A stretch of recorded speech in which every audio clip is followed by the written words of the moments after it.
Could I make just a few remarks? What we've heard today, what we've talked about, makes me think that the technology is very exciting and very promising. And it will bring us into the city of New Amsterdam and offer many directions to us there.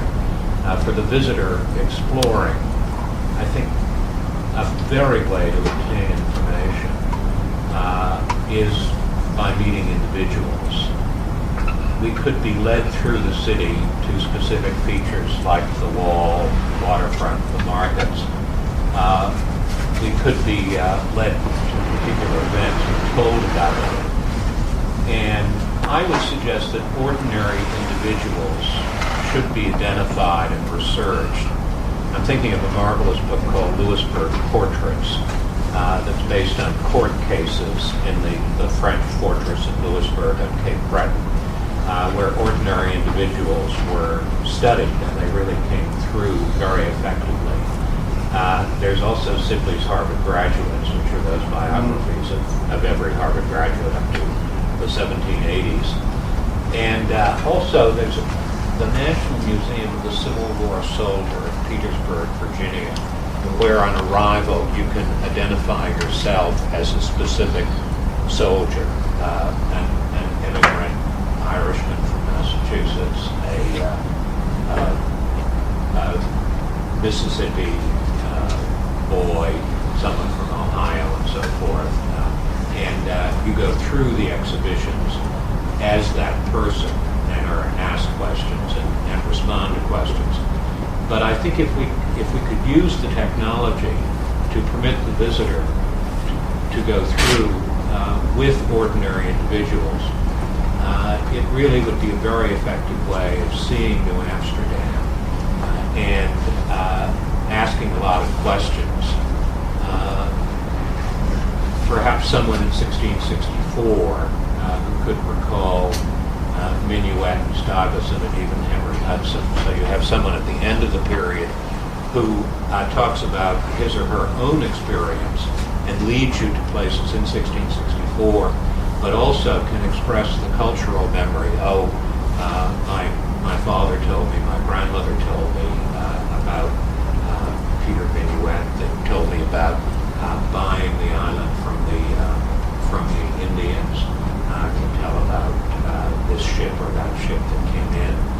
But if we use ordinary individuals to take advantage of the technology, we may be able to do something that will be on the cutting edge. So I just offer that as one approach to all this information that we have that they run today. Actually, Louisbourg has got a wonderful website. I don't know if you can look for it, but it's really worth looking at. I think we're pretty much a reconstructed restoration at this point. They had archaeology in the grounds, and they built up from that. They have nice gardens there, among other things, but I think, they researched from the abstract situation. But some of the biography that turns out, they seem to get really incredibly productive for the LAUISBOURG. Check it out. That's the idea of the next workshop, is to do exactly what you were saying. How do you pull all this information together? Yeah, what how do we do with it? Put it in a presentable form? How do you make people excited about it? We're excited about it because we work with it all the while and said we want to know more and want to tell people about it. Well, it plugs into the genealogical frenzy. Absolutely. Is so high today. Because most of those people, all our ancestors included, face it up to it, were pretty ordinary people. And it would be, that's another reason for going to an ordinary person, to get a little closer to your genealogical past. And you can keep on expanding. You can add people to it and add information. Absolutely.